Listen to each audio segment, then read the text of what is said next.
అసలు కాంగ్రెస్ సర్కార్ నుంచి ఏం కోరుకుంటున్నారు, ఎటువంటి హామీ ఎటువంటి భరోసా వారు కోరుకుంటున్నారు తదితర అంశాలకు సంబంధించి ఇవాళ డిబేట్ లో మనం చర్చించబోతున్నాం. నాతో పాటు డిబేట్ లో పాల్పంచుకుంటున్నారు నరేష్ గారు, ఏఎస్ఎఫ్ నేషనల్ కౌన్సిలర్, అలాగే ఓయూ స్కాలర్.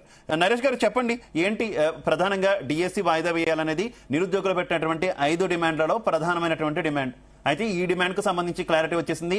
11వ తారీఖు సాయంత్రం 5 గంటలలోపు హాల్ టికెట్లు డౌన్లోడ్ చేసుకోవాలంటూ స్పష్టం చేశారు.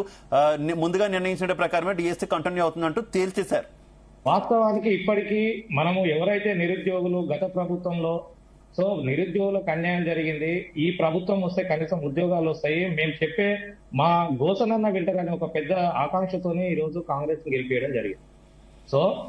ఈ 6 నెలల కాలంలో నిరుద్యోగులను ఒక్కరోజు కూడా రేవంత్ రెడ్డి వాళ్ళని కలిసి ప్రజాపాలనలో ఒక్కరోజు కూడా కలిసి మాట్లాడే ప్రయత్నం చేయలేదు. ఇదొకటి పెద్ద నిరుద్యోగులకు జరుగుతున్న అన్యాయం అని భావించాలి. అదేవిధంగా డిఎస్సి విషయాలకు వస్తే, డిఎస్సి ఆధారబాధరగా డిఎస్సి నోటిఫికేషన్ ఇచ్చి అందులో టెట్ నిర్వహించి టెట్ క్వాలిఫై అయిన అభ్యర్థులకు మళ్ళీ ఎమ్మడే అప్లికేషన్ అవకాశం ఇచ్చి మళ్ళీ ఎమ్మడే నేను ఎగ్జామ్ పెడతానంటే దాదాపు 2018 నుంచి నిరుద్యోగులంతా డిఎస్సి కోసం వెయిట్ చేస్తా ఉన్నారు. వాళ్ళు కనీసం వాళ్ళు అడిగే డిమాండ్ న్యాయమైంది. ఒక 3 నెలలు టైం అడుగుతా ఉన్నారు.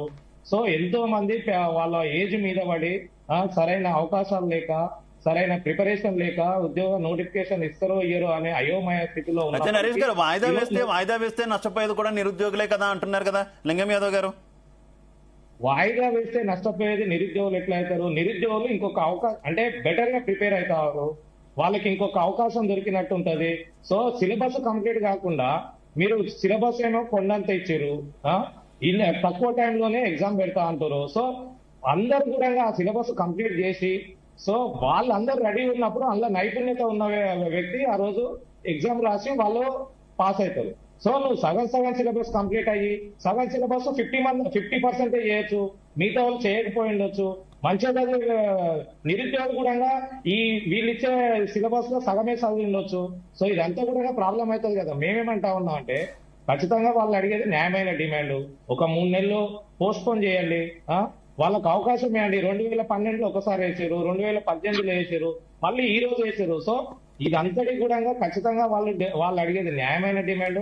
వారికి అవకాశం ఇస్తే మంచిది. అదేవిధంగా ఈ రోజు రేవంత్ రెడ్డి గారు బల్మూర్ వెంకట్నో, లేకపోతే బాలలక్ష్మి గారినో, లేకపోతే ఓయూకు సంబంధించిన కొంతమంది వ్యక్తులను, లేకపోతే రియాజ్ సార్ లాంటి వాళ్ళను మధ్యలో పెట్టి మేము హామీలు ఇస్తున్నాం, పోస్ట్ పోన్ అవుతా ఉంది, లేకపోతే ఇంకేదో జరుగుతా ఉందని చెప్పడం కాదు.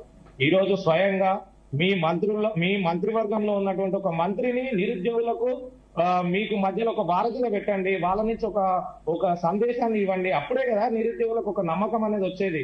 ఆ రోజు మీకు తెలిసి ప్రభుత్వం నిరుద్యోగులు ఎవరితో చర్చించిందో మీకు ఏమైనా ఒక ఐడియా ఉందా నరేష్ గారు? ఎందుకంటే లింగం యాదవ్ గారు చెప్తూ ఇది ప్రజా ప్రభుత్వం నొక్కి చెప్తున్నారు, ఇది ప్రజా ప్రభుత్వం అందరితో చర్చించే ముందుకు వెళ్తామని ఆయన స్పష్టం చేస్తున్నారు. ఎంతమందితో చర్చించిందని మీకు సమాచారం ఉంది? కేవలము ఆ కాంగ్రెస్ లో ఉన్నటువంటి వ్యక్తులే ఉండొచ్చు, లేకపోతే ఎన్ఎస్టీఐ లీడర్లు కావచ్చు, ఓయూలో ఉన్నట్టు ఆ పార్టీకి సంబంధించిన కొంతమంది వ్యక్తులతోనే ఆ డిస్కషన్ అనేది జరిగింది. నిజంగా నిరుద్యోగులు అనేటోళ్ళు, నిరుద్యోగులు ఎవరైతే కొట్లాడుతారో ఆ నిరుద్యోగులతో చర్చలు జరగాలి. మీరు ప్రభుత్వంలో ఉన్నటువంటి పెద్దలు ఆ నిరుద్యోగులతో మాట్లాడాలి. ఈ రోజు చిక్కడపల్లి లైబ్రరీ కానీ, ఉస్మానియా యూనివర్సిటీ మెయిన్ లైబ్రరీలో కానీ ఇలా ప్రిపేర్ అవుతున్న ఎవరైతే నిరుద్యోగులు నిజంగా వాళ్ళు కొట్లాడుతున్నారో వాళ్ళతో మాట్లాడే ఆ ప్రయత్నం చేయకుండా కేవలం కాంగ్రెస్ లో ఉన్నటువంటి అనుబంధంగా ఉన్నటువంటి ఆ విద్యార్థి సంఘంలో నుంచి తీసుకొని కొంతమందితోని మేము చర్చలు జరిగినాము, ఆలోచిస్తున్నాం అంటే నిరుద్యోగులు దాన్ని ఎట్లా సాటిస్ఫై అవుతారు, దాన్ని ఎట్లా నమ్ముతారు? ఇప్పటికైనా ఒక స్పష్టమైన హామీ ఇచ్చి, ఇప్పుడేదో న్యూస్ వస్తా ఉన్నది డిఎస్సి యథాతథంగా కొనసాగుతుందని, అలాంటి సందేశాలు కాకుండా ఒక మినిస్టర్ గారు లేకపోతే సీఎం రేవంత్ రెడ్డి గారు వాళ్ళే చెప్పాలి. అప్పుడు మాత్రమే నిరుద్యోగులకు ఒక స్పష్టమైన ఒక క్లారిటీ వస్తుంది. ఈ రోజు గ్రూప్ 2 పోస్టులు పెంచమని అడుగుతా ఉన్నారు, పోస్ట్ పోన్ చేయమని దాదాపుగా మెజార్టీగా ఎవరు అడుగుతలేరు. ఆ రోజు ప్రతిపక్షంలో ఉన్న రేవంత్ రెడ్డి గారు కూడా మేము వస్తే పెంచుతామని చెప్పారు. అదే ఈ రోజు నిరుద్యోగులు అడుగుతా ఉన్నారు, డిఎస్సిని మాకు కొంచెం టైం ఇవ్వండి, ఆదరబాదరగా పెడితే మాకు అన్యాయం జరుగుతుంది అన్నారు. అదే నిరుద్యోగులు కోరుకుంటా ఉన్నారు. ఈ రోజు గురుకులాల విషయాలకు వస్తే, ఈ రోజు బీఆర్ఎస్ లో అనేక నోటిఫికేషన్లు కోర్టు దాకా వెళ్ళి చాలా నిరుద్యోగులు ఇబ్బంది పడారు. ఈ రోజు గురుకులాల్లో కూడా ఒక క్రమంగా ఒక డిఎల్, జేఎల్, స్కూల్ ఒక ఆర్డర్ వైజ్ గా ఒక రిజల్ట్ పెట్టకుండా ఈ రోజు హాజరు బాజరుగా ఎంపీ ఎలక్షన్ల కంటే ముందు మేమేదో ఇక్కడేదో వాళ్ళకు ఆర్డర్ కాపీలు ఇస్తామని వాళ్ళకు 30,000 మందికి మేము ఆర్డర్లు ఇస్తామని ఈ రోజు గవర్నమెంట్ చెప్తాం. ఇది సరైన విధానం కాదు. ఎందుకంటే 2,000 నుంచి 3,000 మంది నిరుద్యోగులు ఈ రోజు అవకాశాన్ని కోల్పోతా ఉన్నారు. ఇవన్నీ సమస్యలు ఉన్నాయి. మేము అనుకుంటున్నది ఏంటంటే రేవంత్ రెడ్డి గారు సమీక్ష చేస్తలేరా, లేకపోతే ఆయన కరెక్ట్ ఈ యొక్క విషయాలు ఆయన దృష్టికి పోతలేవా, లేకపోతే ఇక్కడ కింద ఉన్న కొంతమంది లీడర్లే మేము ఇప్పుడు బల్మూర్ వెంకట్ లాంటి వాళ్ళు, రియాజ్ సార్ లాంటి వాళ్ళు, ఇలాంటి వాళ్ళే సరే వాళ్ళు చెప్పిందే ఫైనల్ అనుకుంటుండా. సో ఇదంతా కూడా గతంలో బీఆర్ఎస్ కు జరిగిన నష్టమే మళ్ళీ కాంగ్రెస్ కు నష్టం జరగబోతుంది. ఖచ్చితంగా నిరుద్యోగుల విషయంలో ఒక స్పష్టమైన హామీ ఇవ్వాలి, ఒక క్లారిటీకి ఇప్పటికైనా ఈ ప్రభుత్వం రావాలి. నరేష్ గారు, ఎంత మనం మాట్లాడినా ఎంత చర్చించినా రాజకీయ పార్టీల ప్రతినిధుల దగ్గరకు వస్తే మీరేం చేశారంటే మీరేం చేశారు అన్న దగ్గర మాత్రమే ఉంటుంది. మనం అది కాదు చర్చించాల్సింది. ఇప్పుడు విద్యార్థుల డిమాండ్లు నెరవేరాలి, విద్యార్థులకు న్యాయం జరగాలి. కాంగ్రెస్ సర్కార్ మాత్రం మేము న్యాయమే చేస్తున్నాం, విద్యార్థులు కోరిందే చేస్తున్నా ఉంటుంది. ఒక పక్క డిఎస్సికి సంబంధించి నోటిఫికేషన్ అదే కంటిన్యూ అవుతుంది అంటున్నారు. 11వ తారీఖున 5 గంటలలోపు హాల్ టికెట్లు డౌన్లోడ్ చేసుకోవాలనుకుంటున్నారు చెప్తున్నటువంటి పరిస్థితి ఏంటి? ఇప్పుడు నిరుద్యోగులు ఏం చేయాలి? నిరుద్యోగుల ముందు ఉన్నటువంటిది ఏంటి? ఇటు రాజకీయ పక్షాల నుంచి అయితే సహాయం ఖచ్చితంగా కూడా నిరుద్యోగులకు వచ్చే పరిస్థితి అయితే కనిపించట్లేదు. అది అర్థమైపోతుంది. ఇప్పుడు వాస్తవానికి గత ప్రభుత్వము నిరుద్యోగులకు చేసింది కాబట్టి ఈ రోజు నిరుద్యోగులంతా తిరగబడి కాంగ్రెస్ ని గెలిపించారు. కాంగ్రెస్ 6 నెలల్లో నిరుద్యోగులకు అనుకున్న ఆశలు, వాళ్ళ అనుకున్న ఎక్స్పెక్టేషన్స్ కాంగ్రెస్ చేస్తలేదు కాబట్టి ఖచ్చితంగా కాంగ్రెస్ మీద మళ్ళీ నిరుద్యోగులే తిరగబడతా ఉన్నారు. ఇప్పటికైనా కాంగ్రెస్ నిరుద్యోగులతో చర్చలు జరపాలి. డిఎస్సి లాంటి పరీక్షలు చాలా ఏళ్ల నుంచి ఎంతో మంది నిరుద్యోగులు వెయిట్ చేస్తా ఉన్నారు. వారికి సరిగ్గా ప్రిపేర్ అయ్యి రాసే ఒక అవకాశాన్ని ఇవ్వాలి. అదే విధంగా గ్రూప్ 2 లో పోస్టులు పెంచాలి. ఇంకోటి ఏంటంటే ఈ రోజు విద్యాశాఖ మంత్రి లేకుండా ఈ రోజు కాంగ్రెస్ ప్రభుత్వం నడుస్తా ఉన్నది.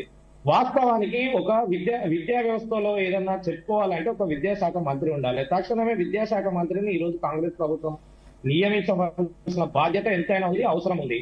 అదే విధంగా నిరుద్యోగులతో చర్చలు జరపాలి. ఈ రోజు ప్రజాపాలనని మనం కాంగ్రెస్ చెప్తా ఉన్నది. ఖచ్చితంగా నిరుద్యోగులను కలిసే సమయాన్ని కానీ కలిసే ప్రయత్నం కానీ ఎందుకు చేస్తలేదు?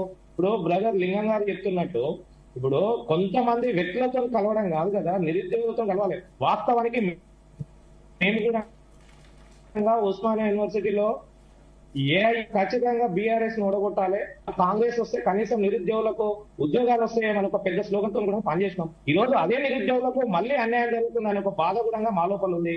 ఖచ్చితంగా కాంగ్రెస్ ఆ ప్రయత్నం చేయాలి. ఉస్మానియా లాంటి యూనివర్సిటీలో 1,200 మంది ప్రొఫెసర్లు ఉండాల్సిన చోట 300 మంది కంటే తక్కువ ప్రొఫెసర్లతోని ఈ రోజు ఉస్మానియా యూనివర్సిటీ రన్ అవుతా ఉంది. 10 సంవత్సరాల్లో యూనివర్సిటీలో నోటిఫికేషన్ లేదు. కాంగ్రెస్ ప్రభుత్వం వాటిపైన దృష్టి పెట్టాలి. రోజు గ్రామాలలో దాదాపు 40 పాఠశాలల దాకా క్లోజ్ చేసింది. సో ఆ పునరాయించి గవర్నమెంట్ విద్య అందరికీ సామాన్యులకు అందుబాటులో ఉండేటట్టు చూడాలి. డిఎస్సి లాంటి పరీక్షలు నిర్వహించి దాదాపు ఇప్పటికే 10,000 మంది ప్రమోషన్ల పేరుతోని, ట్రాన్స్ఫర్ల పేరుతోని వేకెన్సీగా ఉంది. సో అవన్నీ కూడా ఫిల్అప్ చేయాలి.